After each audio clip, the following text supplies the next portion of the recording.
இங்க ஆணும் ஆணும் சமம் அல்ல, நானும் இவரும் சமம் அல்ல, நானும் நீங்களும் சமம் அல்ல, பெண்ணும் பெண்ணும் சமம் இல்ல, ரெண்டு ஜாதி சமம் இல்ல, ரெண்டு உணவு சமம் இல்ல, இது நல்ல உணவு, அது தீட்டான உணவு, என் மொழி பெரிது, அவன் மொழி சிறிது, எல்லாமே ஏற்றத்தாழ்வா இருக்கு. அப்ப இந்த ஏற்றத்தாழ்வுகளை எல்லாம் நீங்கள் சரி பண்ணாம நீங்க சகோதரத்துவத்தை எப்படி இங்க கொண்டு வருது?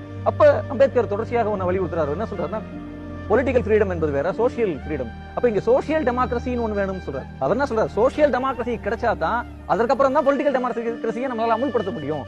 வேற ஊழல்கள் எல்லாம் சின்ன சின்ன ஊழல் தான், சட்டம் போட்டா தவிர்த்தலாம். ஆனால் இந்த ஊழலை நாம் எப்படி எதிர்கொள்வது என்றால் நாம் அம்பேத்கரிடம் போய் தான் கட்ட வேண்டியது இருக்கு. அவர் அதற்கு ஏராளமான விஷயங்களை விட்டு சென்றிருக்கிறார். இன்றைக்கும் இந்தியாவில் இவ்வளவு லிட்டரேச்சர் எழுதின ஒரு ஆளை பற்றி ஆய்வுகளே இல்லை.